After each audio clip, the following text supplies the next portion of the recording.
Hello, hello, hello, everybody. It has been a minute since I have been here, so it's going to take me a minute to figure out how to use all these buttons again. Habitual hobbies, hello in the house. Try to get everything set up and running here before everybody gets here. Yay, so glad to see you. Let's see. Let me know if you guys can see me and hear me okay. I think I'm in good shape here. I think I'm in good shape here. So just let me know. And let's see here. I'm going to close some of these other windows so nothing seems too weird or laggy on my end. Hello, hello, Lucine and Tyrosine. All right, fantastic. Thank you. Thank you, Habitual Hobbies. I appreciate that. It has been a hot minute or few months, I should say. Actually, here's another thing I need to remember. Oh, there we go. Now my phone is on quiet. That's good. So the yard doesn't look quite like that. I guess I picked a different, a different background because the trees are bare right now, but that's okay. We'll be all right with that background this time. Welcome, Michelle. Welcome in the comments. Let everybody know where y'all are coming in from. I'm coming in from the meadow. I was outside. I went to go find some clips. I guess I stole the clips from my office for the green screen in the background and took them out in the garden. So I was out in the garden just a little while ago scrambling for clips because you can just never have too many of those little pinchy clips. So that's always great. That's always great. If you're new to the channel, I am in Northeast Florida, in Zone 9B, and I have been growing on this property for about 6 years, and I've had this YouTube channel. We're coming up on our third year here, which is kind of crazy. Last year was more of a weird year, but I am just glad to have my hands back in the dirt. 2024 was just a wonder to behold. Let's call it that. It was a very tough year for me, like just so much going on, death in the family. We have a guest in our home. I mean, it's just been a lot. And I've been sick and I had a surgery and blah, blah, blah, blah, blah, right? Just lots going on. And so it was really nice. It warmed up this weekend. It was so nice to get outside over the last few days, shoot some videos, get those published, and start feeling like I'm a part of my garden again, because I feel like I've left it alone for way, way too long. So we got South Alabama in Zone 9A, Southern Missouri Zone 7A, or 6B on a bad day. That's funny. That's funny. Habitual Hobbies. In our garden right now and in the meadow, I've started some pruning. And so you may have seen that video. If not, go back and check out the channel. I was testing like pruning the big fig tree. So I've never like properly pruned it. And it was just time for some big cuts, but I didn't want to do too much because I've read that like 25%, maybe 30% is pushing it. You don't want to cut back too much or you'll lose your opportunity for figs or for fruit. And in the case of the fig tree, I've had some people say, heck no, you can just cut a fig tree down and it'll grow back. I just wasn't willing to find out this year. Maybe I'll get brave next year, or maybe I'll try that on the other fig tree. But I wasn't that brave, but I did get it trimmed back, and that was a lot of fun getting that done.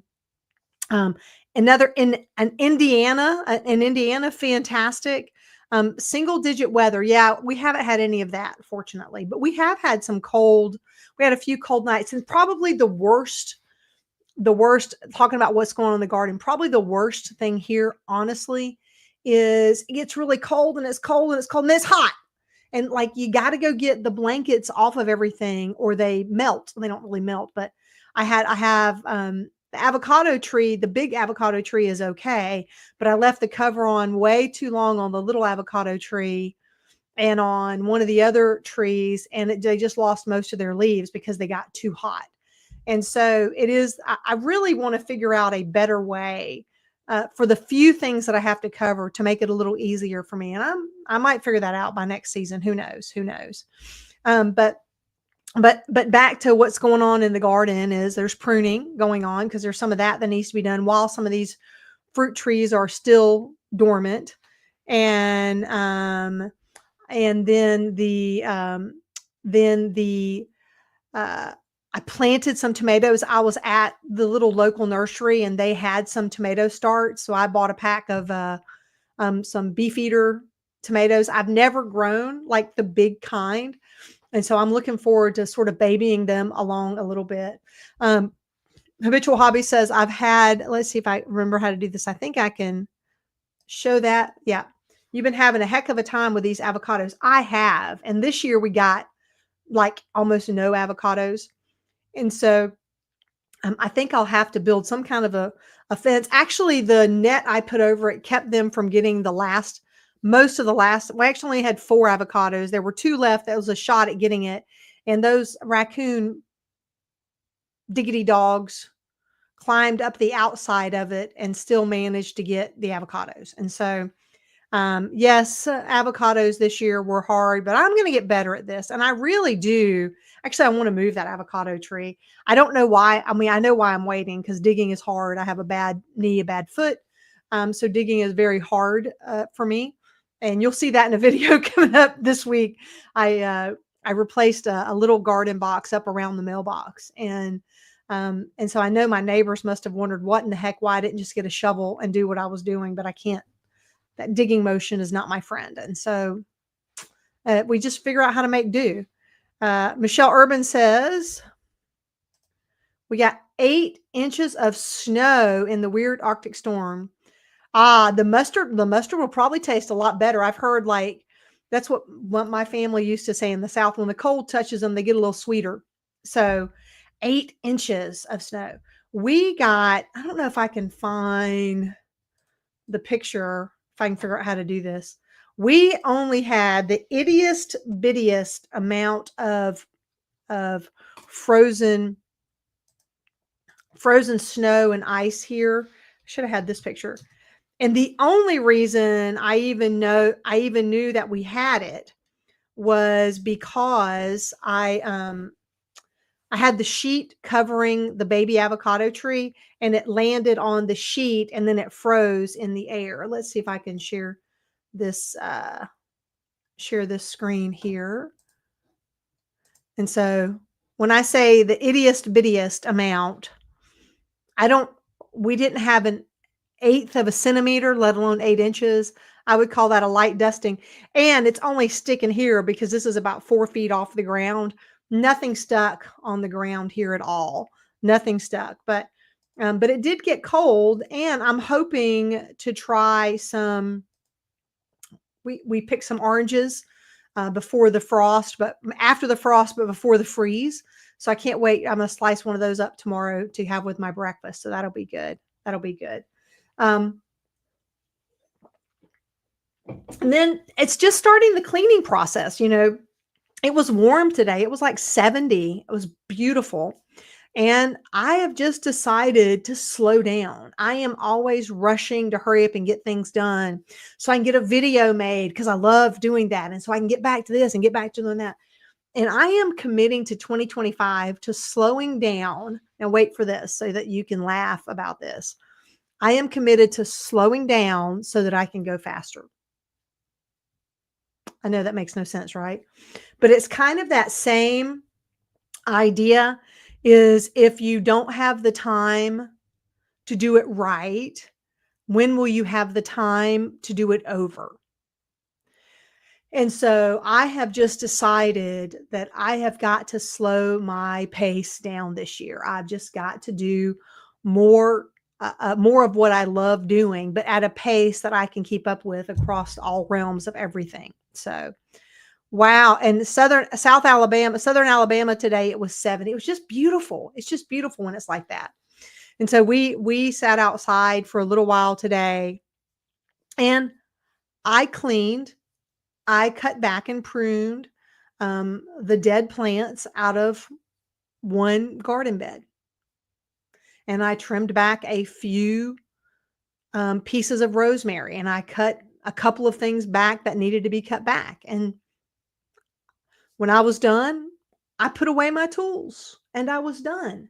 And it wasn't a half done project with me running around looking for my tools.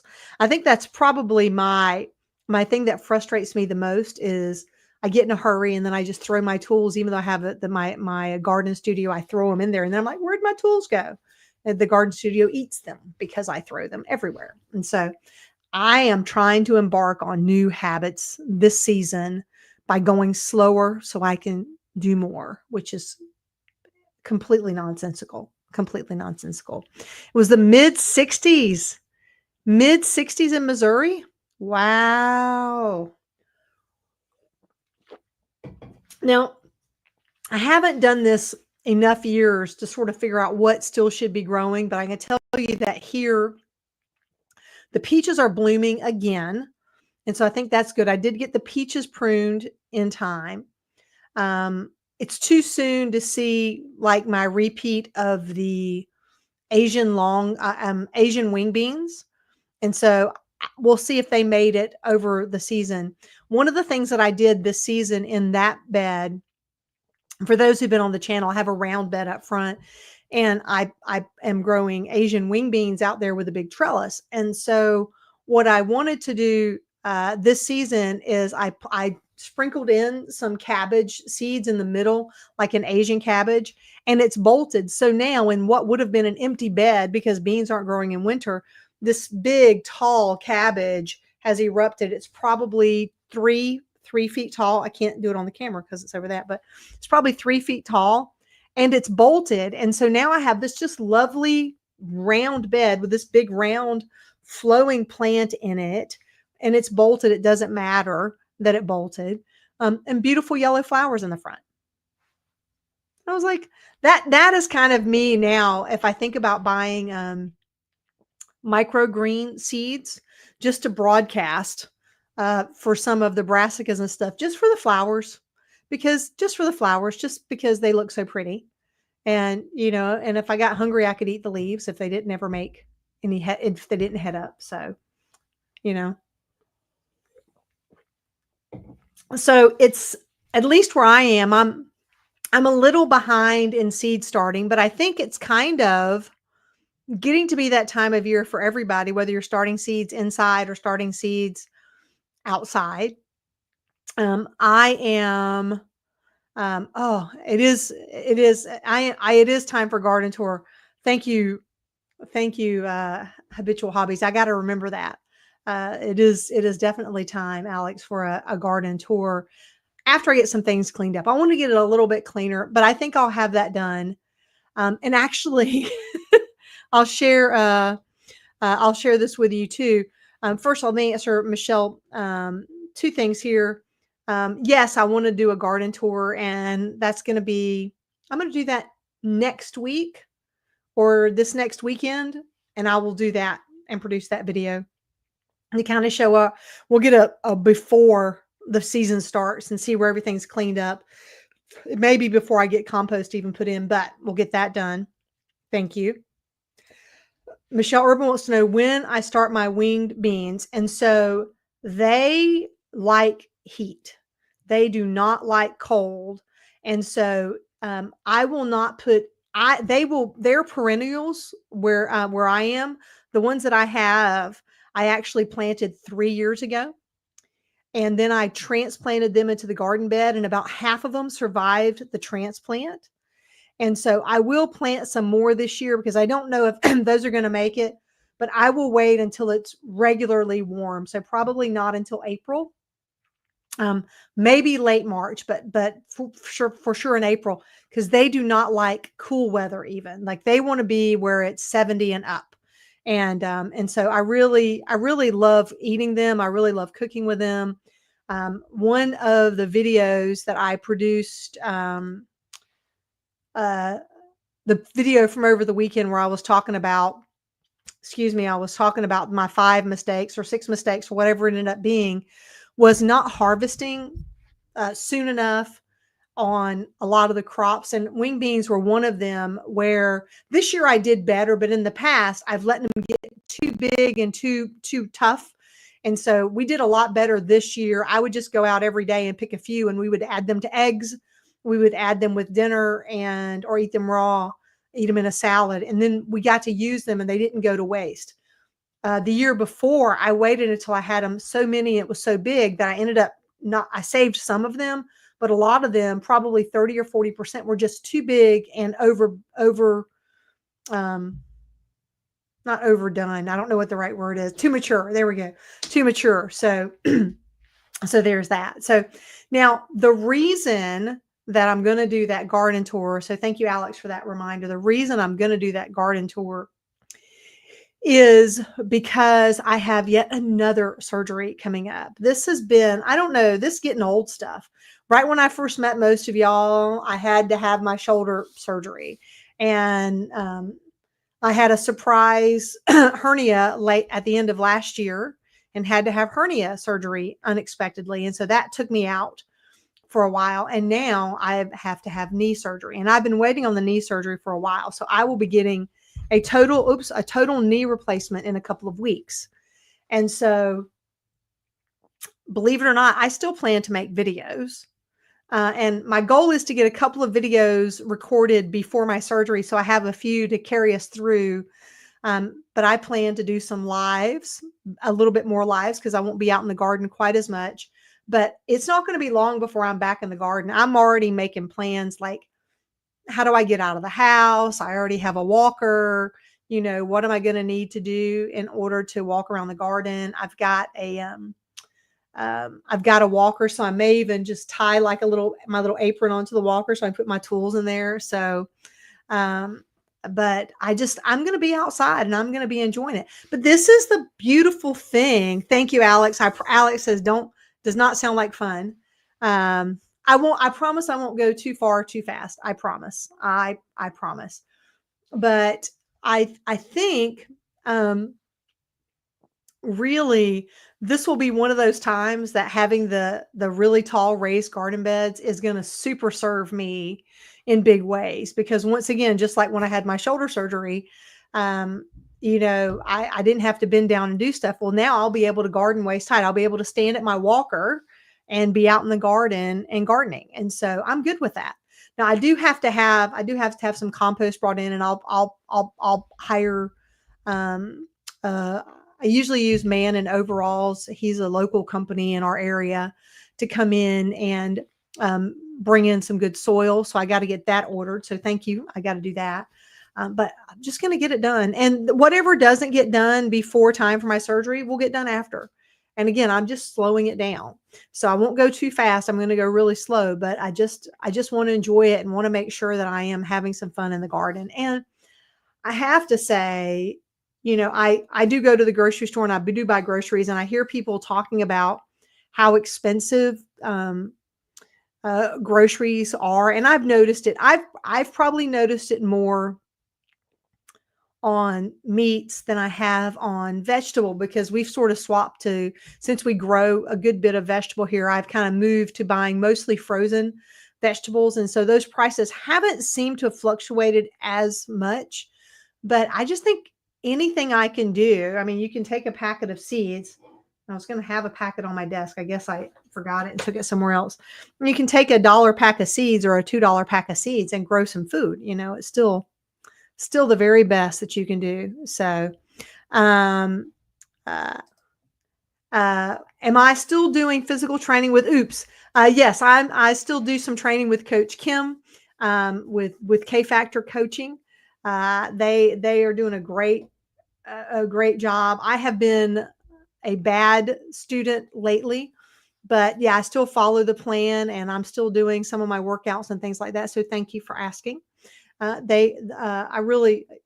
think really the fun thing about working with Coach Kim, and she just meets you where you are. We do virtual group coaching on Facebook groups, and so that is kind of fun and neat. And so I'm looking forward to being able to have full use of my knee again and be back to where I can do regular workouts. First I was out because of the hernia, and then I'm out because of my knee. And so it's just been one of those years. And so I am going to be on the road to recovery and the plant store. Right. I love that bumper sticker. It said, I'm on the road to recovery. Just kidding. I'm on the way to the nursery. So Maybe y'all know that. Maybe you know something about that. The other fun thing that happened yesterday. I don't know if I have this picture too. I have to show you this. I just think it looks so cute. And I did a tree surround. This is from Epic Gardening. This is one of the birdies tree surrounds, but I turned it into the underneath my mailbox. I had some old flower boxes there that we built a couple of summers ago, and they just wore out. And so I'm excited to see how this holds up, and it looks really cute. I butchered the grass around it, but I was able to get it sunk in and get it leveled. And that was kind of fun. So so let me stop the screen. Let's see here. Take us with you to local nursery. I would love to do that. Maybe I'll figure that out one day. I've taken some footage in some nurseries. I don't have I don't have like a relationship with, like a personal relationship with any of the nurseries, other than I just like to go there. Because, where I can, I like to support local businesses. I like to support small businesses. How we spend our money is how we vote for the things we want in this world. I mean, it's just that simple. This is not a political channel. This is not a political post. This is me saying, I like spending my money with people I like. It's really that simple. So, hey, welcome, Jack. Welcome, Jack. Good to see you. That's funny. She's talking about this screen here. I'll open that one back up. That would be a lot of fun to do for the holidays. I could do different stuff. I could put some lights on it, maybe hang some lights from the mailbox above and make like a little tree out there and something. So yeah, I'll have to think about how I add some decor to that for each of the holidays. I put in there, we've got 8 petunias, and then you'll be very proud of me because I know how much. Hey, mom is here. I know how much. Actually, mom will be proud as well. These society garlic, I just transplanted from somewhere else in the yard. We had a whole little section that just wasn't thriving. And instead of going out and buying more society garlic, we have like 20 plants in the yard. I just dug one of them up and split it up and put it into the little corners. So kind of glad about that. Hi, Mom. It's good to be live. I'm bringing the chainsaw to your house this week, by the way. So, mom has some places that she would like trimmed up. So I'm going to bring my little mini chainsaw over there and learn how to do it some more. So, oh, I remember that now. The Halloween garden tour I did a couple years ago. I had hoped to do that this year, and it just didn't happen. But I did like that. That would be kind of fun. I actually did try really hard to figure out how I could do a Christmas garden tour. I just couldn't pull it off. And I decided instead of driving myself crazy, I would just not do it. And I just had to make a conscious choice. And that kind of began this idea that maybe I'm taking on too many projects at one time. And so I'm trying to do better with that for sure. Excuse me. This solo, when I'm talking, my voice and my throat gets so dry. So, but I will tell you, yesterday I bought, I've only bought one packet of seeds so far for 2025, but don't worry, I'm sure there'll be more. But I bought garlic chives because it's something we do cook with from time to time. And a bundle at the store is like $3, right? If you go to the farmer's market or to like the Oriental Asian grocery store. And so I planted them last year, and then the frost got them. And so they're gone, they're out. So I'm going to plant some more. So that's my one thing that I planted. The other experiment that I want to do is when I did the fig tree. I ended up with all of the stems. And so I want to try the roll up method. Have you guys seen that where they roll it up like a roll of toilet paper to put all the seedlings in there and then roll it and make a bundle? I'm going to try that with the figs. I'm going to see what happens. I don't know if it'll be a good idea or a bad idea, but you know what? It'll be an idea. I was trying to figure out if I was going to use something thicker because it's bigger. I was thinking about maybe using an old towel or something to make the roll up. I would love your thoughts on that. Please toss them in the comments. So if I'm taking stems that are, 10 inches and I need to have at least that much room, I would think, for the roots to root out. I could take a towel and cut a towel long ways and then do that roll up. If you don't know what I'm talking about, let me know that too. Maybe that's something y'all haven't seen. But let's see, roll up seed starting. Let's see if I can find a picture of people doing that. They call it the snail roll. A snail roll like this. Here we go. This will be it. Da-da-da.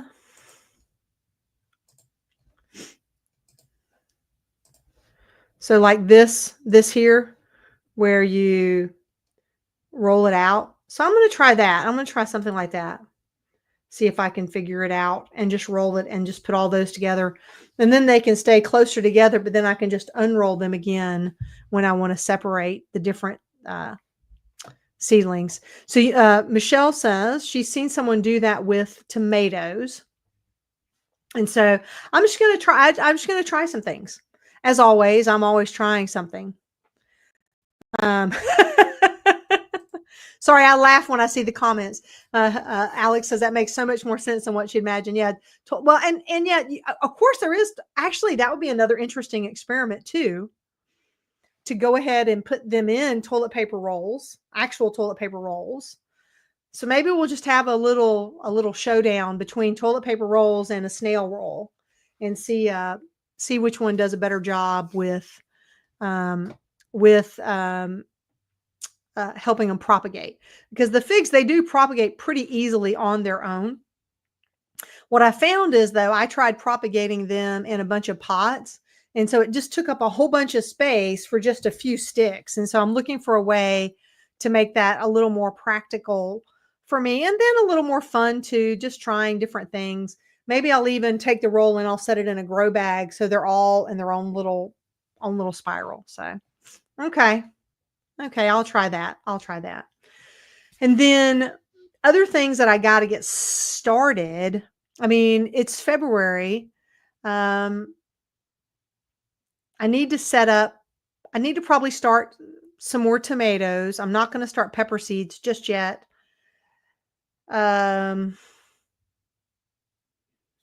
don't think I'm going to start cucumbers right now, but I may go ahead and start some more tatsoi. I had to pull out the rest of my tatsoi, which is an Asian green, and so I might start some of those. That might be really a good idea. The other thing that is already started that I just can't ever get rid of, which I'm really happy about, is sweet potatoes. So if you have ever wanted something easy to grow, and I mean easy to grow, if you just remember to water it and make sure it gets sun, sweet potatoes are the thing. Now, I don't know how they grow in the northern climates. I can only speak for me here in Florida. And I meant to grab a picture of this before I got on the live tonight. But last summer, I dumped 2 bags of sweet potatoes on top of another garden bed. And with the full intention that I was going to, after I cut all the vines, I did the video, I took the sweet potatoes, blah, blah, blah, with the full intention that I would come back and take those sweet potato vines and throw them in the compost bin. Well, they rooted. I mean, I didn't plant them. They literally were laying on top of the dirt. I've never watered them. It's only had the rain from Mother Nature. I noticed yesterday I have at least 2 sweet potatoes growing in that bed, and the end that's sticking out is like this big sticking out. So I might have a couple of decent sweet potatoes under the dirt, and all I did was drop the sweet potato cuttings. Now, granted, they were really long cuttings, so they had some life in them versus a really short cutting that would dry up pretty quickly. But if you're looking for something that is easy to grow and you have the climate for it and you like to eat them, I would be looking at sweet potatoes as something I would just keep going all year round. And in my garden, I can't seem to get rid of them. I planted them on this side of the house. And last year I ripped up all of the vines that I could find. I can go out there right now. I could probably pull up 10 or 15 sweet potatoes that are growing that were just from other roots that were left in the ground. What a wonderful problem to have, food that just keeps giving. So, Alex says her second year using biodegradable nursery pots, and she likes them a lot, especially for selling at festivals and such. Nobody has to take home plastic or worry about root disturbance. Ooh, I like that. That's true. I have used them once, especially if you're going to be selling them. I like that idea for sure. I have become rather partial to the seed starting pots from Epic Gardening.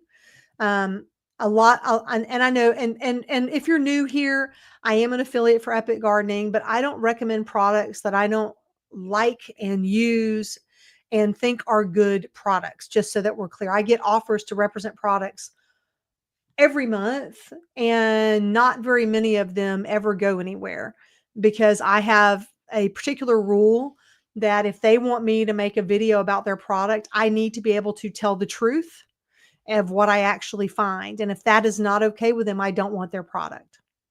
And I would say 80% of the time I don't get the product. They don't come back to me and they're not interested.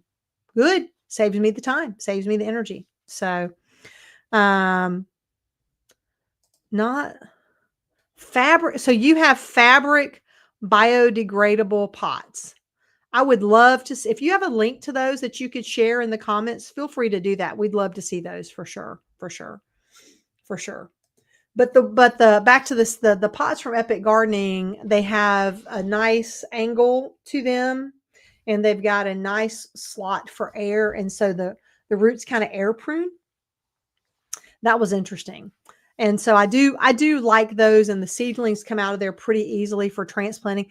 But if I were selling them, obviously I wouldn't be able to sell them like that, or I'd have to sell for the cost of those things. But they're really sturdy. I can step on them. I've actually stood on them. I've taken a hammer to them, and they don't break and they don't give. So that's really good. So that part is what I use for my seed starting. For my seed starting mix this year, I picked up some deals, and I got some closeouts from Dollar General. And so I found their 50% off sale, and then their 75% off sale, and then even their pennied out items. And so I stocked up on starting mix so that I don't have to make any this season.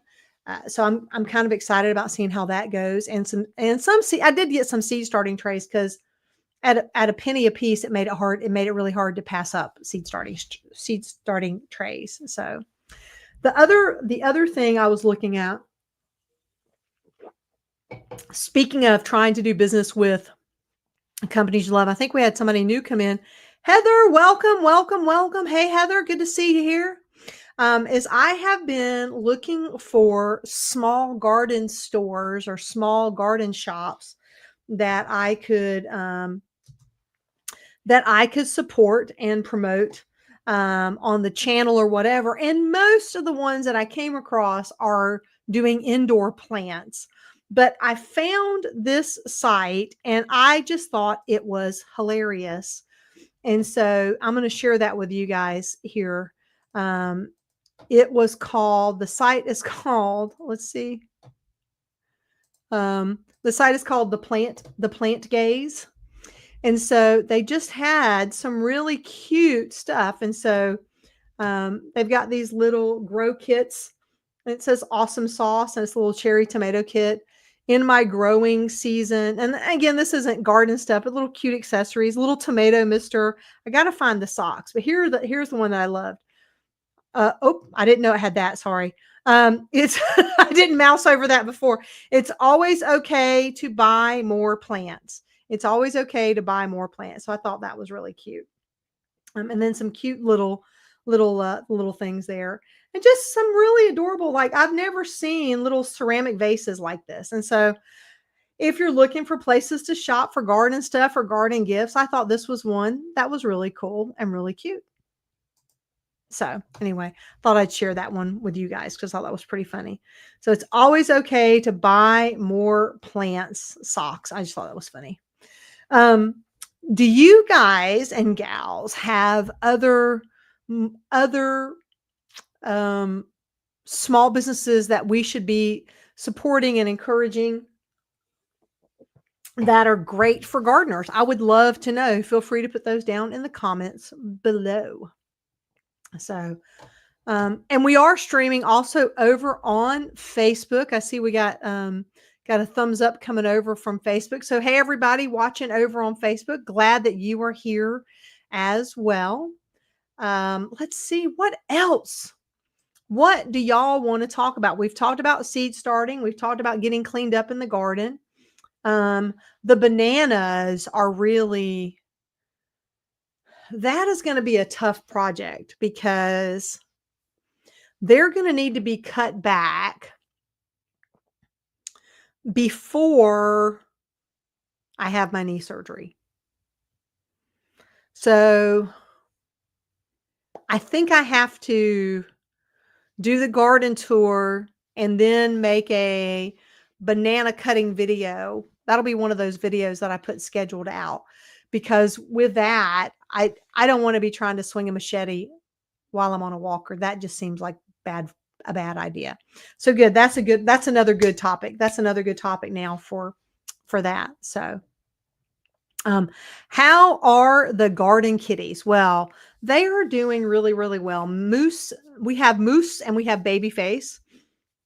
Moose was sick earlier was sick last year. And that was, pricey because they never get sick except on the weekends, and after hours, right? And so he is doing better now, but now he's on a special diet, which doesn't seem to matter because he eats everything in sight. So he's on a special diet. And Babyface, she is just the most loyal cat to him. Because this morning, one of the dogs in the neighborhood helped themselves to the backyard. And so the cats ran away for a little while. And when she came back, he wasn't back. I put the food out. She was like, nope, I'm waiting for him. And I don't know if it's a safety thing. Like, she doesn't want to put her head down to eat because he's not there. But I don't know why, because he certainly is not the protector out there in that way. Like, if he's eating everything, everybody else needs to just back away. He's not worried about it. So maybe that is part of it. So, and then how about that creek? Yeah, the creek we have on our property, and actually you can't really see it, but as I point over my shoulder, let's see, go that way. Back behind those metal walls there's a creek that runs in the back. And right now there is a piece of tree stuck in the creek. And the yucky thing is it's stuck and I can't get it out. And so the really cool thing is that because it was stuck, Mrs. Michelle was able to help. And actually, she did all the hard work. I just did the video filming. We rigged up a pool net. Thank you, Mom, for letting us have that fishing net. And we rigged up a fishing net, and we cleaned out the creek for the trash. And so the nice thing is it's blocking trash that's floating down the creek. And so we can clean some of that out and keep it out of the major waterways around here and keep it out of the ocean eventually. And so that part is good. The other part of it, though, is that it's just, with all the rain, it just looks different. To me, it looks different than it did before. And so I think the creek, though, in itself is going to be all right. I think it's going to be okay. And it's kind of nice to have it back there. And it was nice and clear today. It's finally settled down after all the storms. So thank you for asking about that. But the water did come up this last time. It did not get, I'm pointing the creek. The creek can sometimes come up as high as that right in there. And so it did not come out of the bank this time, which I was grateful for. Now, I know I shared I know I shared this in a couple of different videos now, but we bought that land that you can see over on this side. It kind of starts about here and goes this way. And so we have about two plus acres over there. Part of that is wetlands and creek and waterway. But I am seriously trying to think about what all we could do over there. Like maybe whether I plant a fruit tree orchard or what kind of things I do. I know I have all this space in my yard, but I'm thinking about how we leverage that land. And so uh, and I would love to like plant a food forest or something, or plant some of the plants that are good for the animals. It's covered in invasive plant, which, it's, and now I won't be able to remember the name of it, but it's an invasive plant that looks like a holly, and it was sold in big box stores, but it is ridiculously productive, like ridiculously productive. So, this fellow was doing a video where he did the square yard. So he had a yard, 4 yardsticks basically put together, and that's how they measure the density of a population. And so around this one big plant in this square yard, there were 400 seedlings roughly. And so if I had to guess, 60 to 70% of the forest floor in this land behind me is this invasive plant. And so I won't be able to get rid of all of it, but as I get some of it out, I'm going to put other things in its place. And I would love to put in some natives or other kind of things that would be in the understory there. And so I am looking forward to that. I really, actually, that's another video I should make uh, before I go have my knee surgery, is do a little tour over there and let y'all see the work that we've done so far. If you would like that, put that down in the comments below. Let me know if you guys would like to see that. If you would like to see what it looks like from the other side. We actually had a road dug in, so we can walk back through now.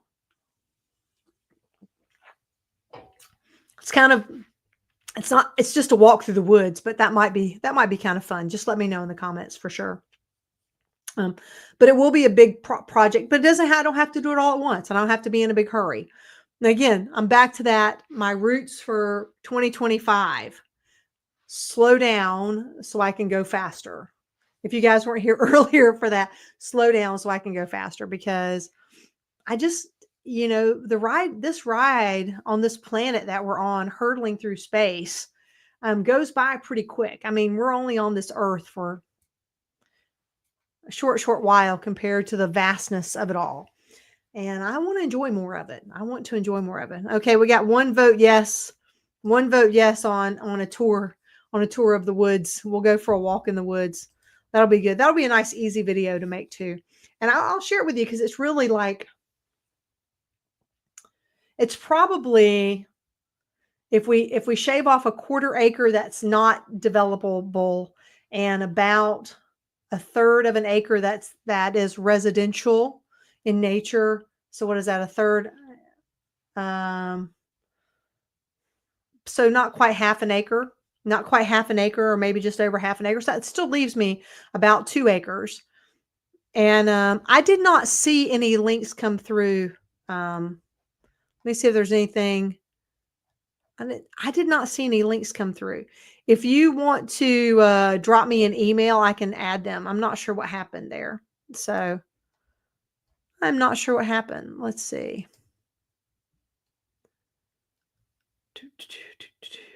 There may also be a place for a private chat. You can check and see I don't know if you can send a private chat. Well, you can't send a private chat through YouTube. So I'm not sure what happened to those links, but I would love to see those, Alex. But sorry.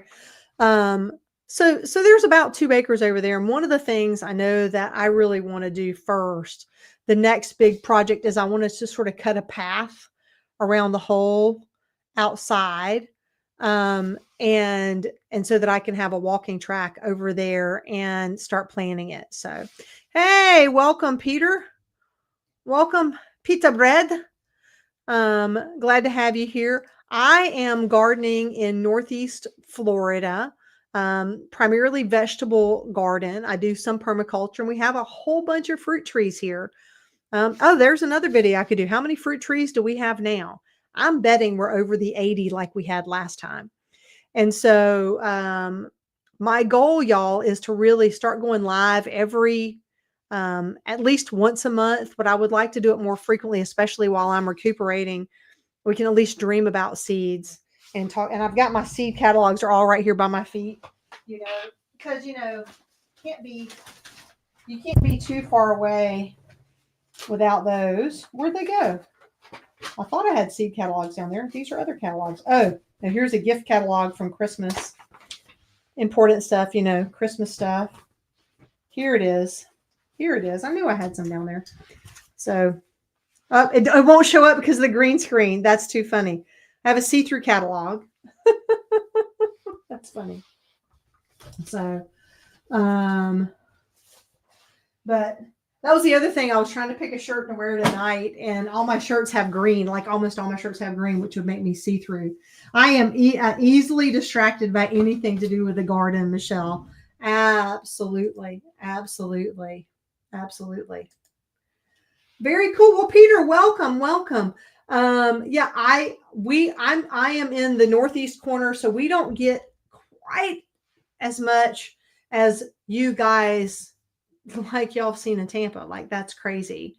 But we did have some of the winds from Helene, and not Milton for us was a non-event up here. But I can understand wanting to move further inland, and I just saw. In fact, I don't know where it was. I don't remember the city that it was in. I just saw a piece of land. They had like 20 acres or something for $100,000 with and Wewa. Oh, that's on the Gulf Coast. It's in Wewa, outside of Wewa Hitchcock. But that's over on the Gulf side, outside of Tallahassee, over in that region. So not central. And that, I bet I know they're still subject to some of the hurricane stuff. So, and then again, back to Michelle, I am absolutely distracted by that. And, of course, the overalls aren't showing on here. I got a new pair of overalls this year. And so I'm loving my overalls, but I bought overalls and then I lost 40 pounds. And so my overalls are really, they're very roomy. They're very roomy. And so my Duluth catalog also gets my attention. So, but I don't know. I am ready to get my hands dirty. Actually, it's kind of nice. I had a little dirt under my nails. I cleaned my nails out today because I was like, oh, it's actually dirt under there now. That's kind of fun and kind of nice. But I need to go through my seeds. It's time to start picking those out and start getting a few things planted. But again, I'm not overdoing it. I made myself a new rule. Now, you don't have to follow this rule. Just so you know, you don't have to follow this rule. This probably isn't a problem that you have. But sometimes I get exuberant when I go to the plant store and to the nursery. Sometimes I buy things that I don't have time to plant. Sometimes I buy starts and I bring them home to die. And that just doesn't seem like a good use of my resources. And not just because it's a waste of money, because it is a waste of money. The seedling 4-pack, when you go to the local nursery, by the way, at least if in your area, my area, it's actually the seed starts are actually cheaper, at least at my local nursery. They are $4 for a 4-pack of seed starts. And, so if I can get one of these seed starts and I can get me 4 tomatoes off of that, that's a quarter a tomato. That's pretty cheap. Even cheaper if you start your own seeds, right? But excuse me. But I have been known to come home with car fulls of seeds and not get them planted, and starts. I'm not seeds. I mean starts, and not get them planted. And so this year I promised Mrs. Michelle, I said, I will not bring home anything that I can't plant the same day. If I don't have time to plant it today, I cannot afford to buy it. Because if I don't plant it, I waste the money if it dies. I waste my mental energy worrying about the fact that I bought it. And then I waste my mental energy later regretting the fact that I bought it but did nothing with it. And now that's like a triple cost, right? And so I just don't want to pay those expenses. I don't want to pay those expenses anymore. I want to free up some of this time to do the fun stuff and less worrying. So there is that. So tell me, we got Peter was in here. Peter's in Tampa. We got Geeky Gardens in Florida. I think Florida is winning today. We have Indiana, Alabama, Missouri, Arizona. Let's see if there's any others here that I know that I saw. Yeah, there's Indiana. Anywhere else? Are there other folks watching who haven't weighed in to tell us where you are? Just tell us where you are. We would love to know. And then the last thing, my project after my knee, not before my knee, is I'm going to work on getting those garden beds right there that I talked about in my video yesterday that are just all sort of wonky, just a little wonky. I'm going to try to figure out a way to get those leveled up. I may have to get someone to come in and help me do a little digging to get that done, but I'm going to try to figure that out. Hey, Sarah, welcome, Nebraska. All right, Nebraska. Are you seed starting in Nebraska yet? That's what I want to know. That's what I want to know. Oh, definitely. So how much? Okay, now wait a minute. Now, Michelle, you are practically in Florida. What I need to know is how much snow did you get? How much snow did you get during the Arctic blast? Was that you who had the 8 inches? And I didn't realize it didn't click. It didn't click that. Oh, you did. You had 8 inches. There it is. 8 inches of snow. It didn't click that you were in Alabama. So I was completely fascinated by the pictures of the beaches with snow on them. I could not get enough of watching that. And maybe that happens in other places around the United States, but a Florida girl growing up in Florida, I've lived in Florida all but maybe 3 years of my entire life. You know, just the idea that there could be snow on a beach fascinated me. So, yes, there we go. Yeah, that was right. That was right. And Heather, right? Heather is in Arizona. Arizona. Fantastic. But I just think, oh, let's see. Do I have, oh, that's if I want to post a comment there. I'm going to learn how to work all these buttons again. So the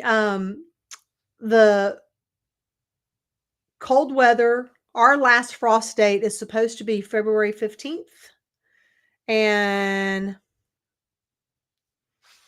then I would say we could have some surprise weather like anywhere. And so I learned from watching Roots and Refuge just not to be in a hurry with the peppers. Like, don't be in a hurry with the peppers, because if you get a last minute frost or something, then you lose your peppers because they just can't deal with it. So there we go. Let's check out these nursery bags. Alex sent these over. These are, let's take a look. And then I'll come back around here. I asked Alex to send this over earlier in case anybody wanted to see them. Let's see. Here we go. So here are non-woven plant bags. And she says they are permeable, breathable, and biodegradable, you said? So excellent. Excellent, excellent, excellent. Thanks for sharing that. And I will put that link into the chat there in just a second. So cool. Thank you for sharing that. Thank you. Let's see. Let me find this and copy that. And so let's see here. Paste. There we go. Me too, Heather. I really enjoy watching their channel and all the fun things that they have been doing, for sure. Let's see. Hey, Sarah, you know what? You will catch up. Sarah says, I winter sow and I should already have seeds out, but I'm behind schedule. It's fine, and we'll all catch up. You absolutely will. It will be fine. whatever is will be fine, and you'll grow what you grow. Again, I've just opted not to be freaked out about that this year. I'm just going to go forward. Go forth and sow, right? So Alex says the last average frost date is April 15th. Yeah, until the first week of May.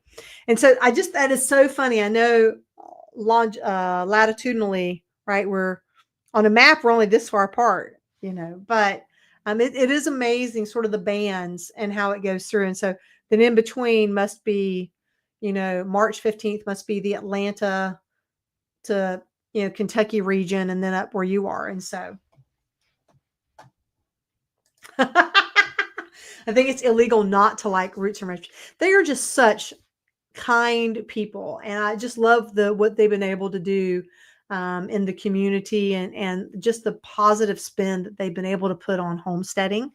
And so I really appreciate their integrity and sort of their transparency. And so really, her channel when they were still back in Arkansas, that's really what made me feel like I would be okay to start a channel, because if you could just be comfortable and be yourself, then it works for me. So we got Alabama here. Mardi Gras signals spring for you there. All right. Last frost day, according to the almanac, is March 4th. So you're not that far behind in Alabama. Okay, Geeky. So Geeky's south of me. And so when is your last frost date down there? Have you already passed your last, or do you even have frost dates, Jack? I don't know. So fantastic. I'll get to them. Well, you have, and if you guys aren't following these channels, I don't know everyone who has a channel, but I know that Geeky Gardens is a channel that you should follow.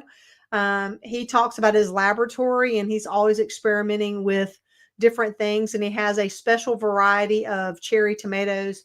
Jack, if I get this right, it's Praxis cherry tomatoes that you keep and redo every year.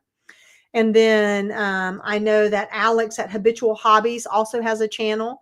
And so these are some of the folks that come here, and I love promoting and doing that as well. Really nice words to say about Jess. They seem so genuine and cozy. She was very nice when I met her in person a few years back. Super sweet. Even though I was I think I would be I would be a fangirl. I would be a fangirl if I met Jess. I totally would. Absolutely. Absolutely. So February 8th, but it doesn't usually happen. Well, I don't know. I don't think it'll happen. I haven't looked at my 10-day forecast yet here. So let's see, 10-day forecast for my area. For the next 10 days, we're looking at our lows. Well, yeah, probably not. Our lowest low over the next 10 days is at the end of those 10 days, which is hilarious to me. So on Sunday, the 16th, currently projected to have a low of 44. And so if we have a low of 44, I'll need to go out and cover up my tomatoes, or actually I will have to direct someone to go and cover up my tomatoes.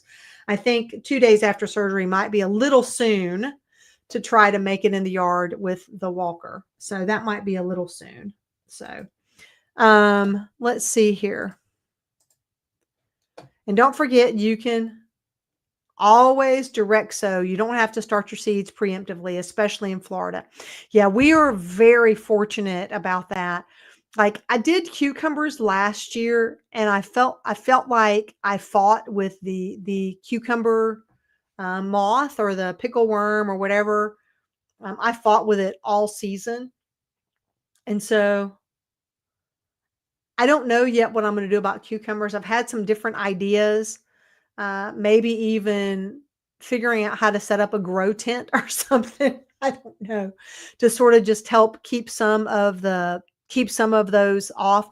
But then later in the season, when they sprung back for a second go round, I didn't have very many of the moths, and maybe cucumbers maybe I just plant so many that I overwhelm them that they just can't out eat me in the cucumbers. But of all the things that we eat, of all the things, we eat. Cucumbers are probably the single most eaten food in our house. They are eaten with almost every meal when we have them available. And sometimes twice a day. And so we just love cucumbers here. And so I got to figure that one out. And we got Jack said, Jess was nervous as heck when she and Maya were on Two Families Live. They were in the 1K sub range back then. Yeah, I remember when they just had maybe, I don't know, I think I tuned in, they had about 50,000 subscribers. And I thought that was a huge channel. Now I'm at like 6,500 roughly on here. And I just haven't been making very many videos. So I can't expect the channel to grow when I flake off. And so I didn't mean to flake off. It's just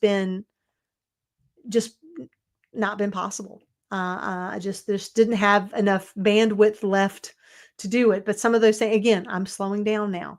I'm making different choices. I'm doing better. So I appreciate y'all. I am really grateful that y'all show up and come to these lives when you haven't heard from me hardly at all in the last few months. Like one video a month is nothing. And so I am grateful for every darn one of y'all. So thank you for that. Michelle said the pests are awful. You're netting everything. And so maybe that may be what I should do for the cucumbers. Instead of trying to grow them up a trellis, maybe I'll grow them on the ground on the top of a garden bed and then put a net over that. That's a possibility. That's something to think about. But we just had an awful time with them last year. Jack says, I may never get high numbers, but you don't care. And that's cool, Jack. Hey, I love that you share your stuff. I love watching your stuff. I love, meeting Licorice and Snowball. And you do what's right for you. You got to do the thing that's right for you. And so doesn't matter as long as you're having a good time. And that to me is really about what I like doing here. As long as I'm having fun, then I am happy. And I really do enjoy making the videos. And I will say, and I've shared this, I think I shared this last time. The thing that has made video making for me better is getting a GoPro camera. And as long as I keep it charged up, I can just literally, I keep it charged up and I grab and I go and I throw in a microphone. And I edit as I record for the most part. I'm doing lots and lots of short shots, trying to get all the different things in that I want to do. And that makes a big difference for me and my recording. And I've started adding that information in my, in the descriptions on the videos, because people were asking me and I just wasn't sharing it. I just didn't know that it would matter to folks. And so I've been very happy with the GoPro camera, and it just makes my life so much easier. And then it makes editing easier. The funniest part of using the GoPro for me, and I think I shared this the last time we talked, is that I guess the thing I really like, especially I shoot 80% of my videos I shoot by myself. And so sometimes I have help, but most of the time it's me, is I can voice control the camera. And so if I go to make a shot that I don't like, I can stop the camera and restart it, and I get a new clip. And a lot of times I'll just start that clip and I'll say, hey, Michelle, kill that last one. You're redoing it now. Here's what you need to say. And so I just edit myself verbally as I'm shooting the video. And so that's good. That's good. It is. And it is like a digital notebook having the show. That's for sure.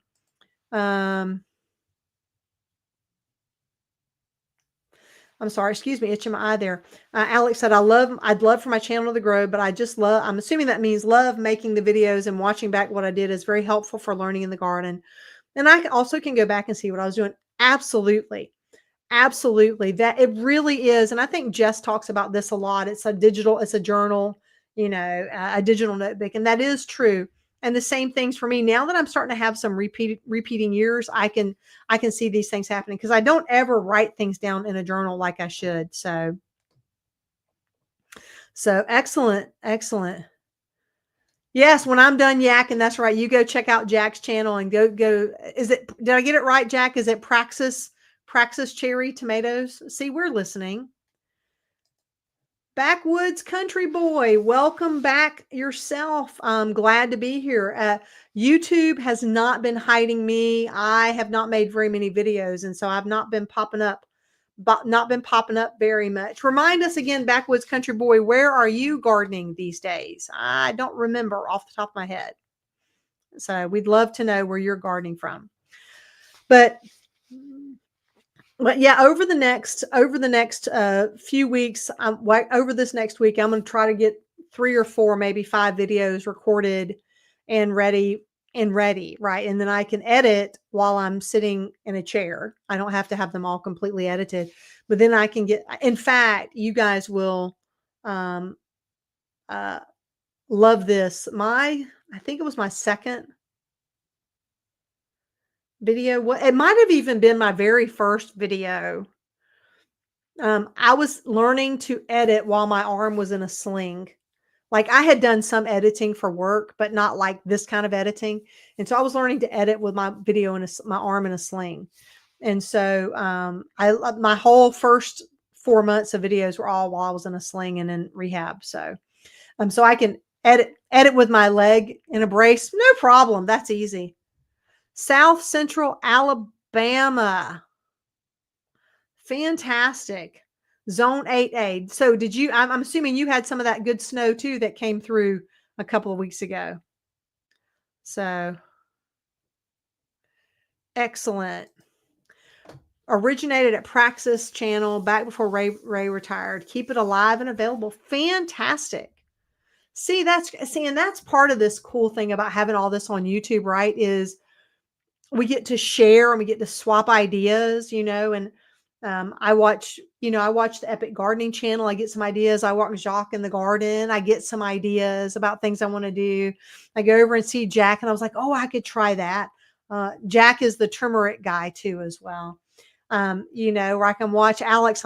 Tonight I learned from Alex about this kind of light. Now I won't remember the name of it, but I'll go back and check that video out. So,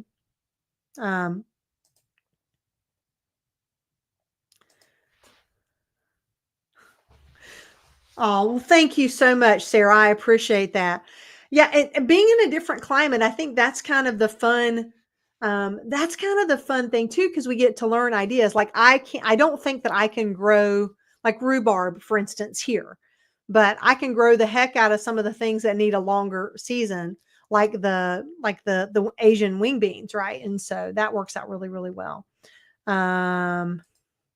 Yes, up in the Northeast area near there. Yep, that's right. That's right. So, 9 inches of snow. Wow. That was, I don't know. I'm still fascinated by all the snow for sure. And then Alex was talking about on one of Habitual Hobbies' last videos about the Barina lights, the Barina grow lights. And so those looked really interesting. I don't know if I had Barina. I think I have a different brand, but it's nice that you can daisy chain the light together. We had a contest in Alabama, a contest. They only got 8 down in Mobile, 9 up in Central there. And so, oh, that's true. Also, Geeky Gardens goes to moms for the summer, and that is in Idaho, if I remember correctly. And so doing summer gardens up there. And so that's kind of fun too, because you get to learn a lot about the different climates, the pests, and all those kinds of things. Actually, I'll tell you the thing that was interesting to me, Jack, was when you were sharing in one of your videos about the water canals and the water ditches, how they flow. They have open ditch systems, and you turn your log or whatever when it's your turn to have water flow onto your property, how they have the water share. And that was interesting to me. And so, yeah, Jacksonville does not get snow like that. For sure. For sure. That was probably something to think about. And I know that growing up in this area, I was trying to think back. They always talk about 1989 But even then it was more ice than snow. I mean, there was some snow, but it wasn't like what y'all saw over in Alabama. It wasn't like that for sure. Magic Valley in South Idaho. So 4 months of growth. Wow, only 4 months. Man, I have 4 months to dawdle. I have 4 months, just like you, Jack. I got 4 months to dawdle. So wow, wow. So then you get a multi-season channel when you watch Geeky Gardens. So that's good. That's good. Switch over to some water now from my sparkling water. So what I want to know from y'all now, what was your best crop last season? If you grew a garden last season, whether it was your winter season or a summer season or a spring season, what was the best crop for you? What was the thing that you just loved and you cannot wait to plant it again? So,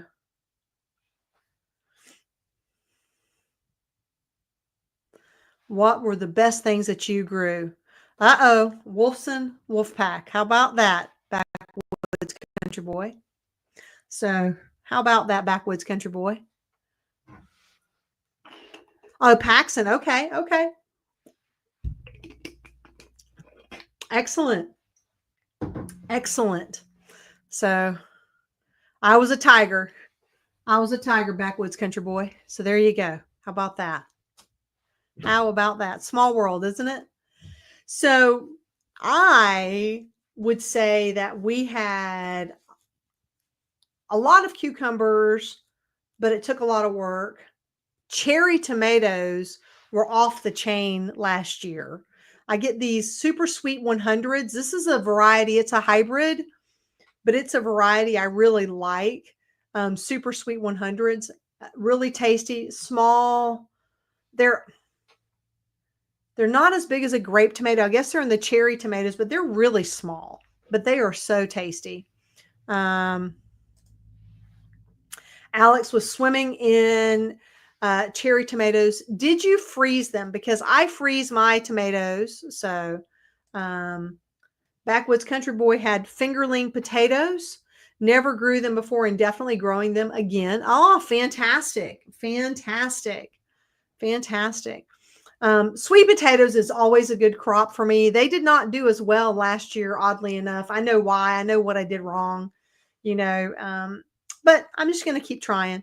I kept trying to I cut back the vines, even though they weren't growing in the ground. I probably shouldn't have done that. So I will try that again. So, um, peppers, we had peppers. I had a good crop of the extra spicy peppers. Those did really good. Um, and Jack lives somewhere he can have winter tomatoes. Winter tomatoes. Basil and strawberries. Yeah, dirt is not cheap. Heather had basil and strawberries were good last year. And we just work on the beds a little bit at a time. We do the things we can do. That's excellent. I'm going to do some more freezing this year. Going to do some more freezing. One of the things that we did I think two winters ago is it was really, really late for it to get cold, like even a frost. I think our first frost was not until after December 15th. But we went straight into deep freeze. And I had probably, I think I measured, I think it was like 6 pounds of tomatoes, of medium-sized tomatoes, and a lot of them were green. And I picked those and froze them, washed them and froze them. And turned out those green tomatoes made a great substitute for a sour flavor in some of the Asian soups that Mrs. Michelle makes. So that was good. That was good. Lucine and Tyrosine had a good year for hot peppers and cucumbers. The tomatoes took too long to get going because it got hot so early last year. Yeah, it was one of those. I would agree. It did get hot early last year. I remember that now. And I remember thinking, boy, these things are going to stop putting on flowers before I can ever get one off of there. Dirt is no longer dirt cheap. That is absolutely right. Dirt is no longer dirt cheap at all. So whoever came up with that saying obviously didn't grow a garden with high quality soil. So um, I don't know if you guys saw the uh, a video. I think it was on the Epic Gardening channel. Jacques and Kevin had a grow off growing some broccoli to see who could come up with the best formulation of soil. And one of them, I'll let you go watch the video. I won't be able to do a spoiler. One of them beat their two best soils from their last test, and the other one did not. And so you can go watch that one and see. But it is not cheap, especially it doesn't really matter what you're whether you're growing it in the ground or you're growing in a raised garden bed. You know, trying to get a good 6 inches of soil or 12 inches of soil, depending on what you're growing, you know, in a high quality soil, it is not cheap. And so you just do a little bit at a time and do what you can. And I have built my beds over 3 years time, adding in the soil. And so I think the other thing that grew really well for me last year, and I talked about it all the time, was that African blue basil. It's not even one I grow to eat. I grow it for the pollinators. And it's just, I've missed seeing them in the yard. Like that, it's all frozen now. It all froze back. But it was so nice to have this plant that just, once all the other foliage was gone, I still had, even though it was cold outside, I still had 50 or 100 or more bees up on the basil. And so that was kind of fun too. So what else, my friends, before we call it a night? Wow, it's already 8:15. This has been fun. I saw my first monarch yesterday, which surprised me. It seemed a little early, but I saw my first monarch. So I don't know if this is one of the ones that did not go all the way to Mexico and stuck around here. We did not have, we always cut back our milkweed. Sorry, it took me a second there. Cut back our milkweed, and so we don't have them overwintering here if we can help it. So, ooh, interesting. A purple basil makes a great addition to a BLT. Ooh, I bet it would. What variety? Do you know what variety of purple basil you use? So,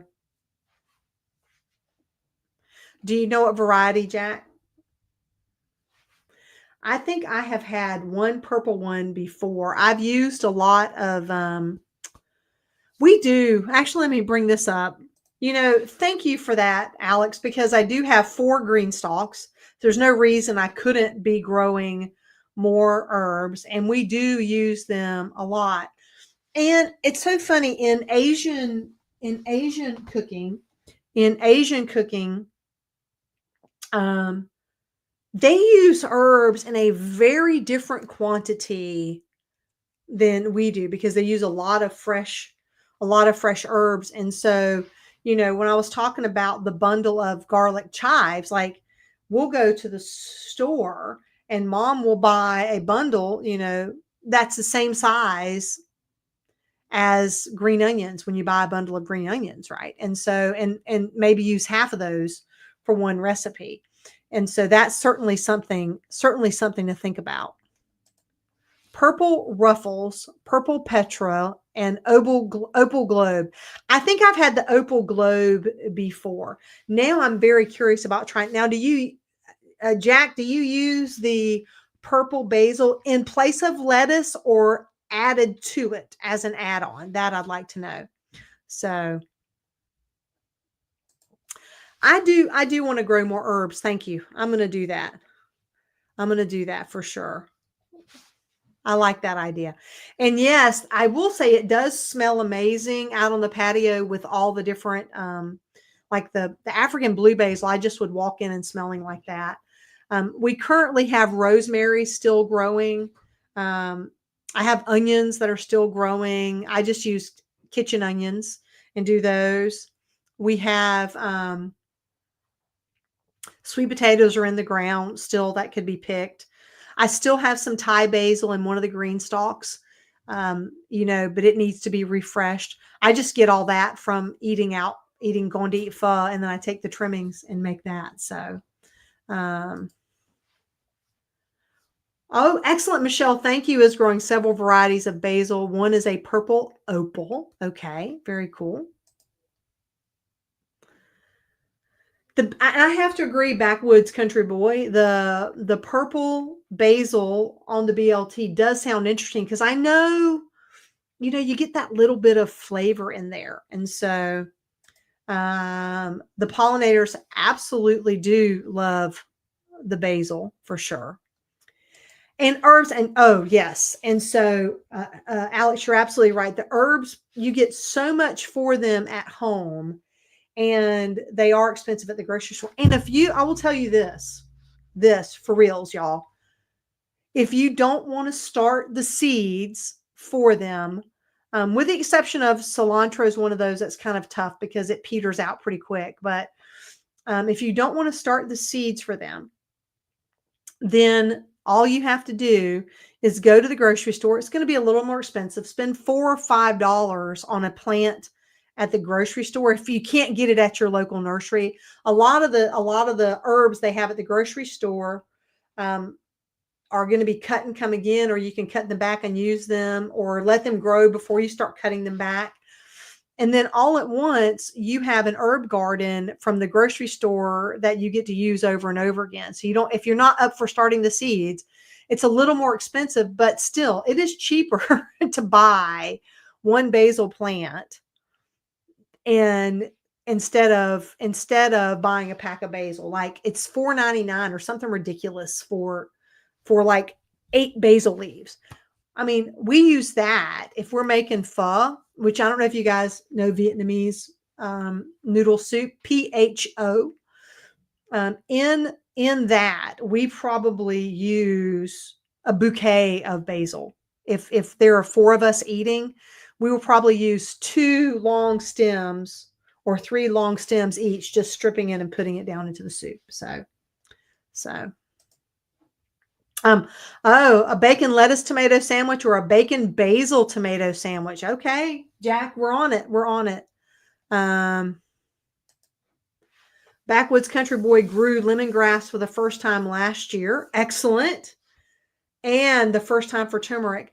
I really want to try growing turmeric. I haven't paid attention on how to do that. Lemongrass, it just grows for me. I have a secret spot in the garden for lemongrass. If you are new to the channel, you'll probably catch it in one of the tours and I'll talk about it. But we have a hybrid hot water heater, which means that it has kind of like the reverse version of an air conditioning on top. So it takes the hot air out of the garage and it uses that to offset the cost of what it costs to heat the water. Well, as a part of that, it condensates water, and that water has an outside drip line. I planted all my lemongrass right outside that drip line, so I rarely have to water the lemongrass, and it thrives. It thrives in that moist condition. It's not over moist. It gets a few drips every hour, and it just thrives. So that's great. I have Heather says I have 3 green stalks I need to set up. It still comes down to dirt. Yes, it does. For sure. I bought some dirt at one of the box stores for Mom. Back to Roots Organic, I think, is the brand.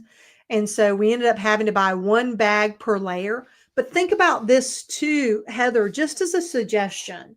And you could start 1 tray, right? If you could get the dirt for 1 tray and start 1 tray and just garden in that, and who cares? Just leave the rest of them all collapse together and just garden through that 1 tray for now. And then as you have money for the next bag of soil, start the next tray. I wouldn't sweat having enough soil to start them all because they're going to flow just fine. And just as you get done, start moving that top cap and adding the stacks as you get more soil. That's what I would do if I didn't have the money to add the soil in to do that. I didn't have the budget for that right now. And that's probably actually what I'm going to do because I've got 3 empty ones. And so that's probably what I'm going to do, in fact. So thank you for saying that so I could think about that for a second. Alex is trying an F1 variety of seedless cucumbers that are self-pollinating. The Katrina cucumber from Johnny's. Pretty excited about it. Oh, yes. Thank you for that reminder too, because I think I bought some seeds from Epic Gardening or from Botanical Interest that are self-pollinators. And so that's a really great way, because then you can keep the net over them all the time. And then you don't have to worry about that that happening. So I like that. Thank you for reminding me. Thank you for reminding me.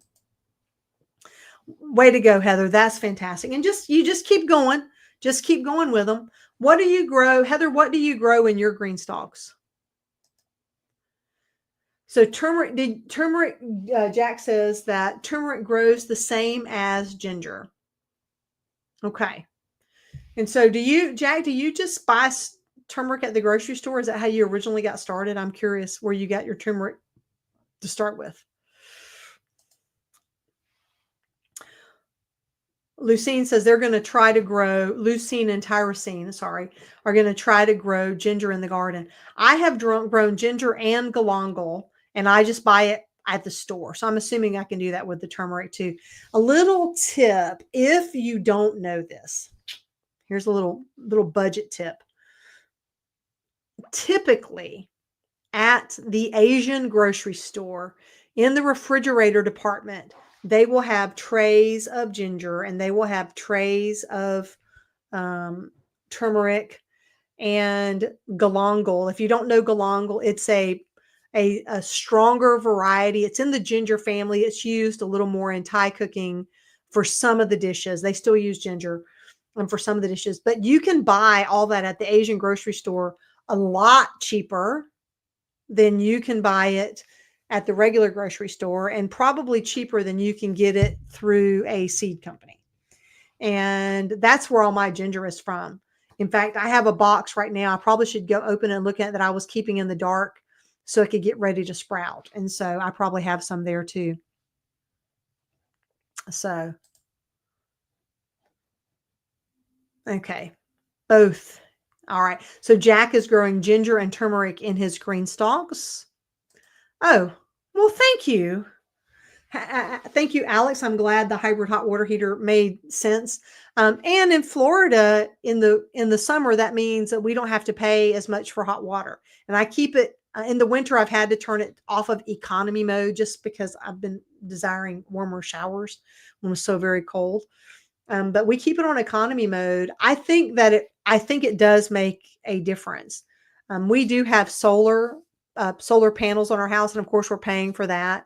But our biggest water and electric bill here, I think our biggest bill is like $230 ever since we've lived in this house. So, I mean, that was with the solar panels acting up, like with the control panel went out on one of them. So hooray. See, this is what I love about this. Sharing ideas, sharing thoughts on how to do stuff. You are welcome. I'm so glad you like that idea. I'm glad you like that idea. You are very welcome as well, Heather. Glad to help. Herbs and strawberries. Fantastic. That's right. You did share that a minute ago. I have not grown strawberries before. We don't eat strawberries. We're one of those weird families. I like strawberries, but my wife's allergic, and so I don't eat them. We just don't bring them in the house very much. And so I keep them frozen. I buy frozen if I want them so that I have some occasionally to throw in a smoothie. Okay, so same thing. The turmeric at a local ethnic grocery store, same thing. And because I mean, when I say a tray, I mean, just like this is a tray, just like you'd have, just like you go get a tray of a meat, at the grocery store, they come on these trays and they're in the refrigerated section. So go check out your local ethnic market. I know for sure the Asian market, very likely if you have an Indian market near you, probably have it as well. So, I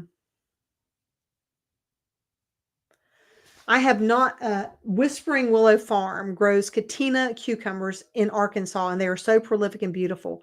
They're small, like you get in the bag at the grocery store. Oh, we love those. Those are our favorites.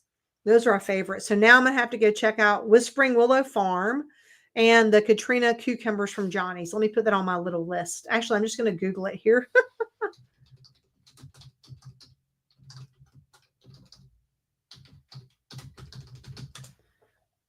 Let's see here.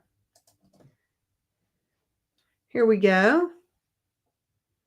I'll put the link in here for anybody else who is interested. Ready to grow. present and share that screen again. Window. Share that. All right, there we go. And I put that link down below as well. So there is the Katrina. Now, why this matters for anybody who missed that part of the conversation, the self-pollinating means that you can put a net over it and cover it up and you don't have to worry about the pollinators. And so that also means that you reduce having to worry about the cucumber worms that want to come along. I mean, the cucumber moths that come along, and then you end up with a whole bunch of pickle worms. So there is that. Also from the grocery store. Good, good, good. Yep. And then Peter, I'm very, very fortunate here. Very fortunate with this. We don't garden. This is actually our backyard here. I don't garden in the center because I like having the view and being able to run around. I garden in the perimeter. I think one day I'm going to get another shot of overhead of what it looks like. And then we actually own this property behind us here that you can see behind my head. And so we're going to be doing some more stuff with that soon. Heather says, if you have a Sprouts grocery store, they have organic ginger and turmeric. Okay. Thank you for that. Thank you for that. Yeah. See, you're up in that cold climate up there, Habitual Hobby. So it's a lot colder for you. It takes a lot more to heat. I'm assuming y'all use electric heat, like we do here, but we just don't need quite as much of it. I don't know. I did not know. Number one, I did not know that you can make tea from strawberry leaves. So that is interesting. We'll try that. We have something I discovered here recently in regards to tea. And so I'll share this as well. If you like tea, we found a place here, and they're not terribly far away from my area. Actually, they're between me and Jack here. Is Yaupon Brothers American Tea. It's Yaupon Brothers American Tea, and they have a variety of flavors. They actually grow this down somewhere near St. Augustine, Florida. And so they have all these different flavors. I've tried, someone gifted this to us because I'd never heard of them. I've tried the fire roasted warrior tea. That's kind of like to me, it's like an yerba mate. The lavender coconut is probably my favorite. I have not yet tried the chai. I haven't tried the mint yet either, but the spiced peach is also absolutely delicious. And so if you are looking for some different kind of teas and you want to support small business, I would recommend Yaupon Brothers, checking them out. I'll put this link in there as well too. I just like sharing this stuff because I think it's great when we can support other businesses as well. So I'll put that link in there. And so let me get back here. Where was I?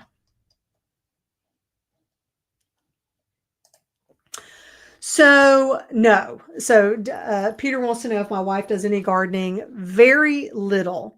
But if I will grow the food, there are lots of great dishes that she will cook because she is Thai. And so I try to grow things that make great complements for when she's making curry and other dishes. And so she doesn't like bugs, doesn't want to be outside when it's cold, doesn't want to be outside when it's hot, doesn't want to be outside when there are mosquitoes.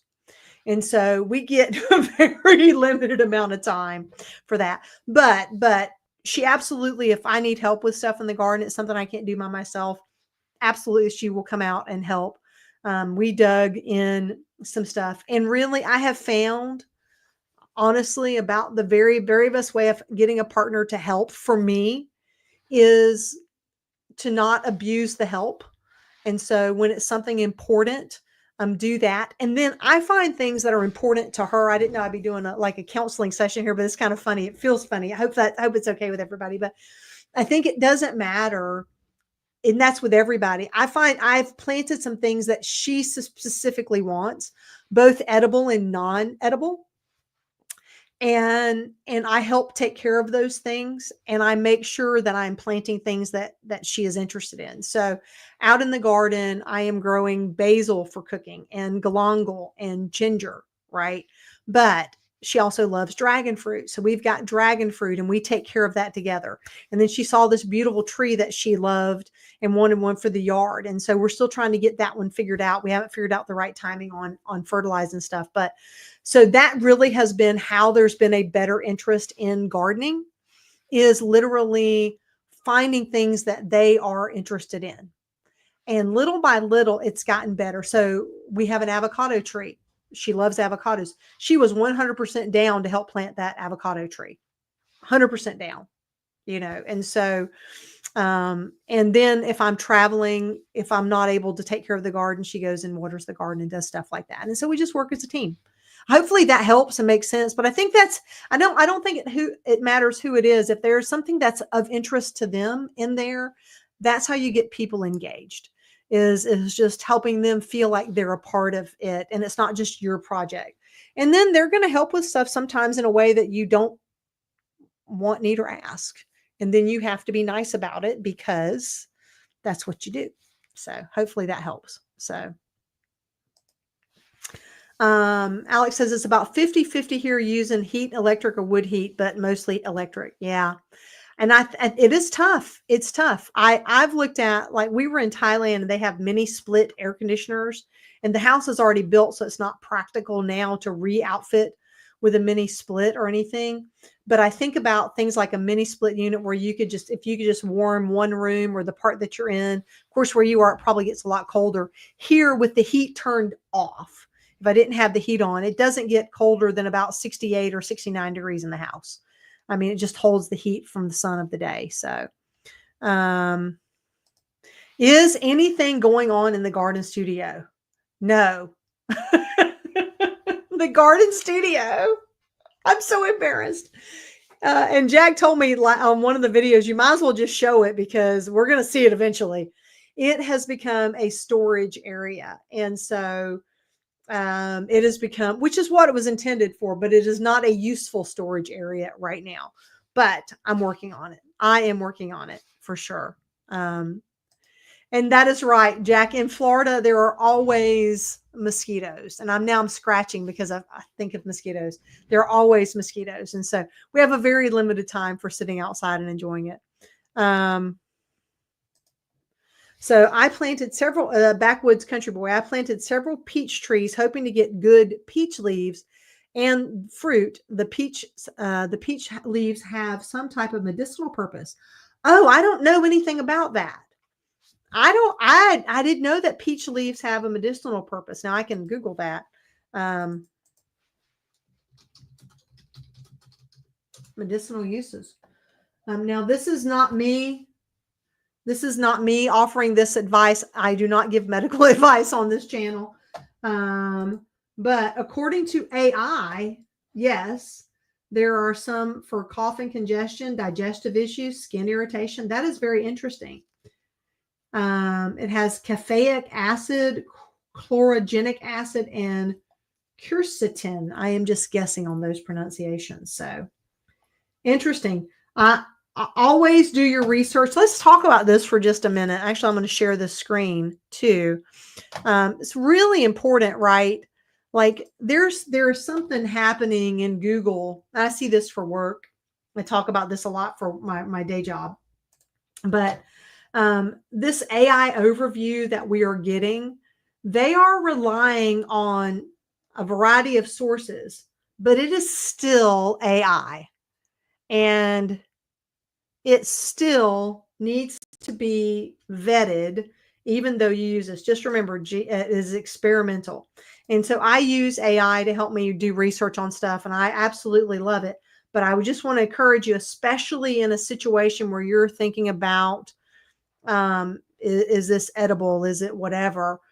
Please, please, please make sure that you are doing some additional research. Don't just take what AI says to you and take that as gospel, because It is leveraging other sites and it's choosing the sites that it thinks is best. But sometimes I have seen over in this area, I have seen a couple of sites that I think are questionable on providing medical content, for instance. And so just your mileage may vary, but just read carefully. But that is very interesting. I had no idea that they had all these other features in there.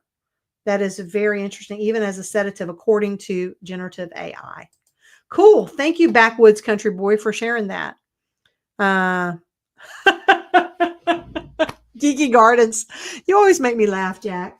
Jack was a programmer for 40 years and still finds AI to be a lot more A than I. 100%. Because AI is lacking context sometimes.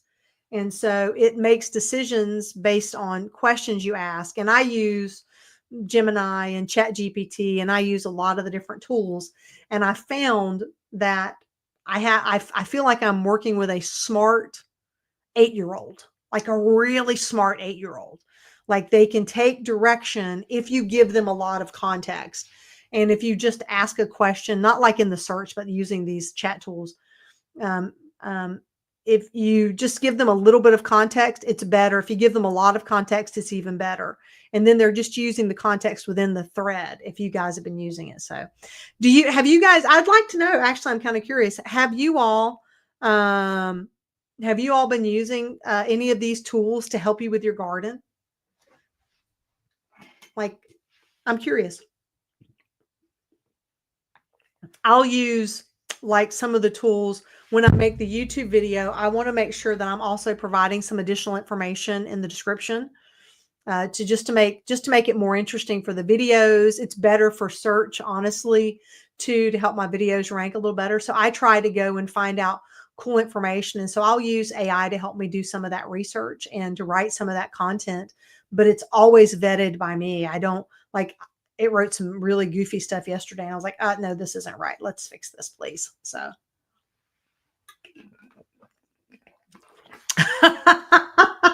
Alex said, I'm happy with it being more, you're happy with being more A than I. It'll be scary when it's more I than A. Yes.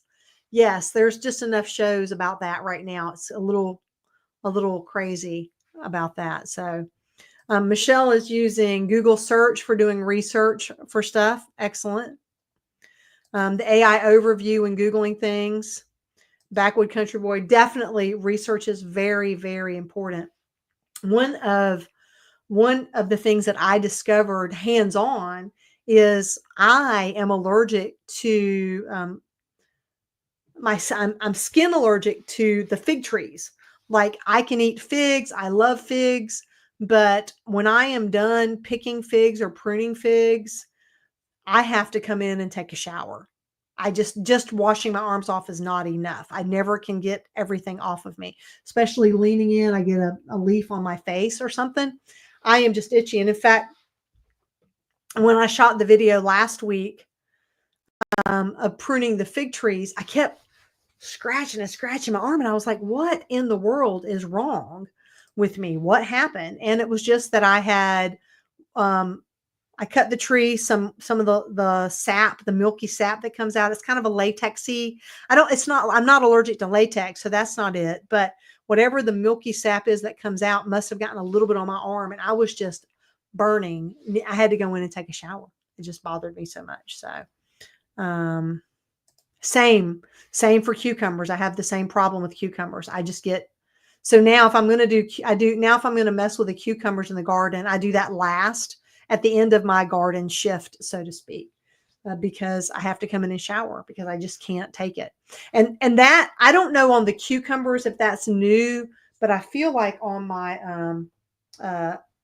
on the figs, I don't remember it being like that the first couple of years. So Backwoods Country Boy used AI for gardening recently. I would love to know how what kind of questions did you ask? What were you trying to figure out? If you don't mind sharing, because I think it's really interesting.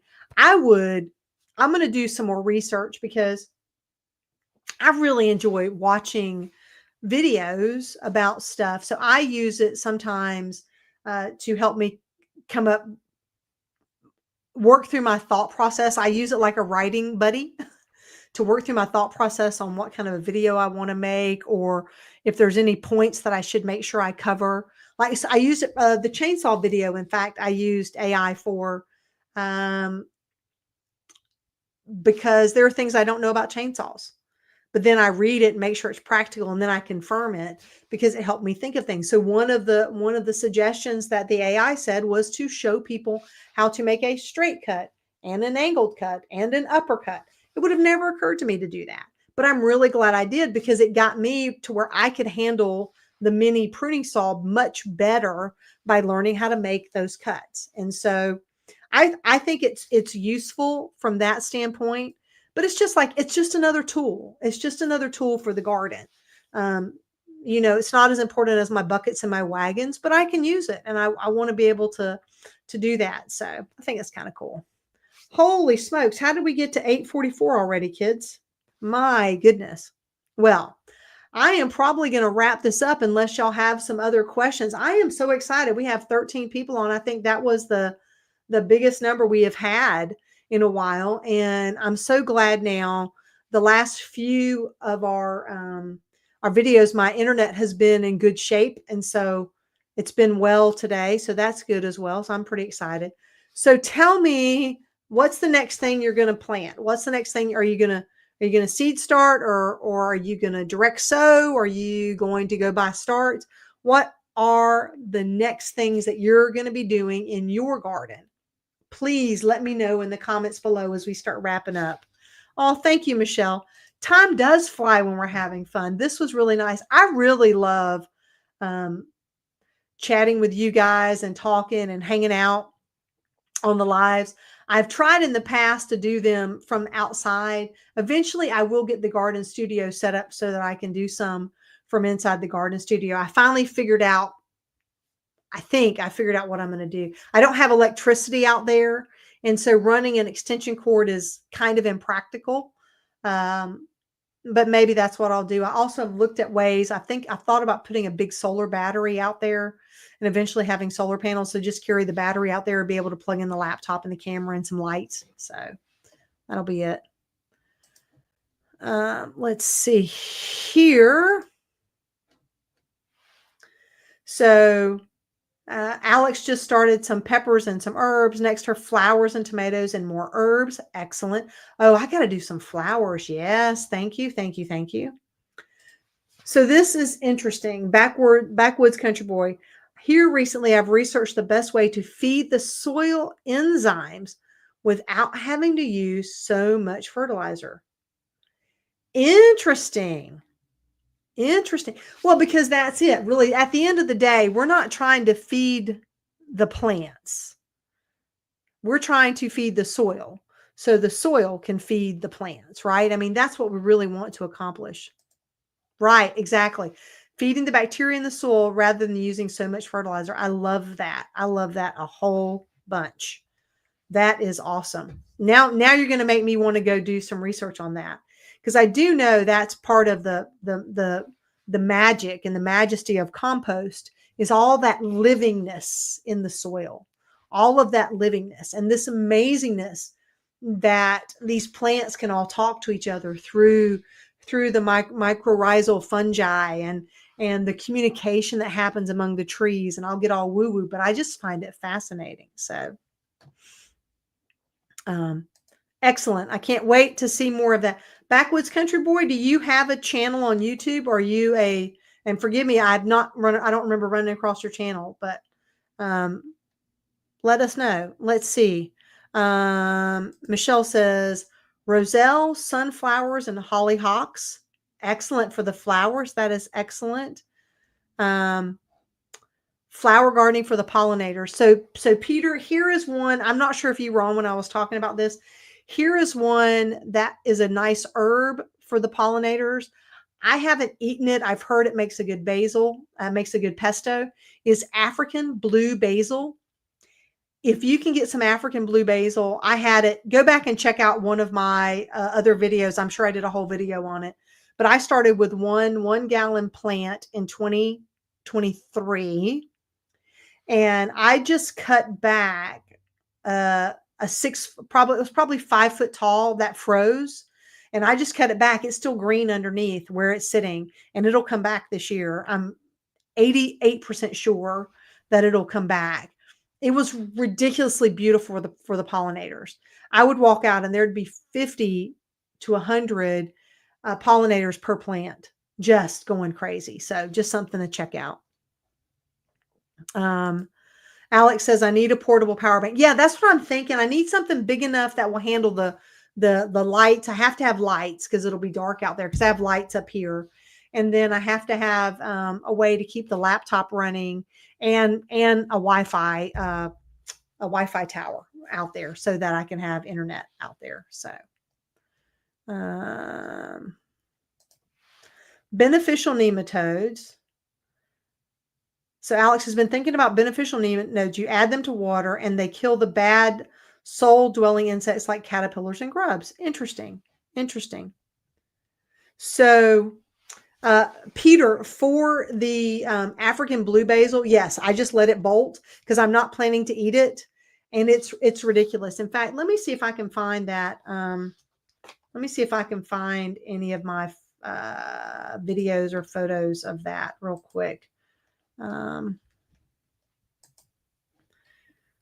I did really good at the beginning of the season, taking pictures of the garden every week, and then I just got out of the habit of doing it. Let's see if this is. Do I have any pictures of it here that I can tell? No.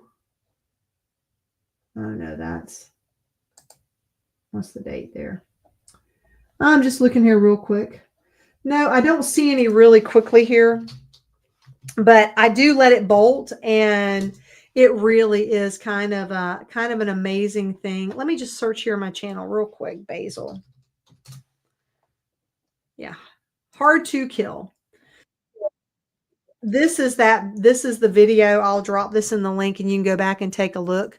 I just happened to pick one plant up. And so this is one of those things. Apparently it's harder to find, I've heard, and it is sterile. And so you can't buy seeds from it. You have to buy a plant.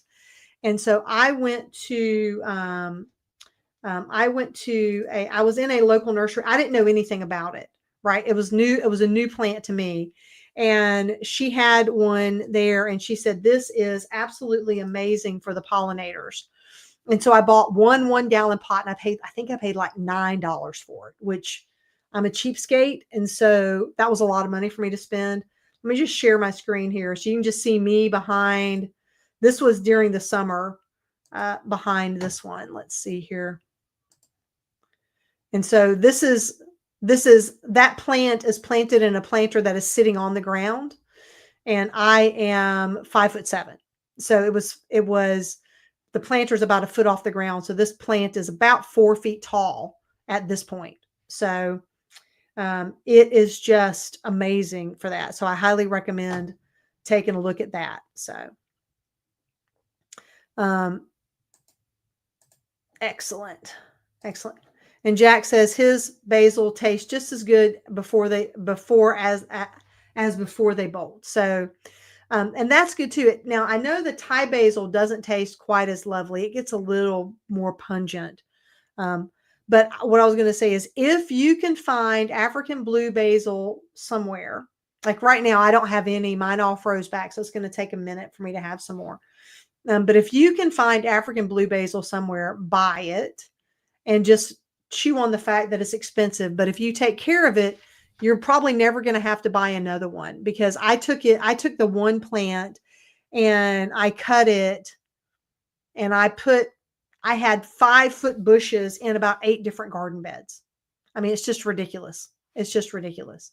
If you watch my video that I did last week, pruning the fig tree, if you go back and go find that video too, you can see how big just in another bed. But I literally just went and just dropped cuttings in every bed so I could have pollinators all around the yard. So it's great. It is a great. Oh, we are the same height. Well, I'm 5'7" when I stretch my neck a little bit. Apparently I'm shrinking now that I'm approaching the next decade, the next decade. I'm shrinking a little bit, but that's okay. That's okay. Well, my friends, I think we're going to wrap it up for tonight. This has been lovely. Y'all have been great. It will not be months and months again before I do another live. I don't want to commit to doing a live every 2 weeks just yet. So I will be back in March, if not before, but I'll probably be back before that. And I just love getting together and chatting with you. I love when you all ask questions. I love when we share ideas. And I just have such a great time hanging out with y'all.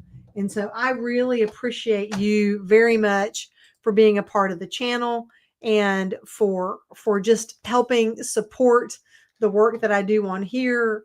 And just, I don't know, I just have such a good time with this. If I sound like I'm gushing, it's because I am, because it is just such a lovely opportunity to gather and share and be engaged in all this content. So I thank you so much.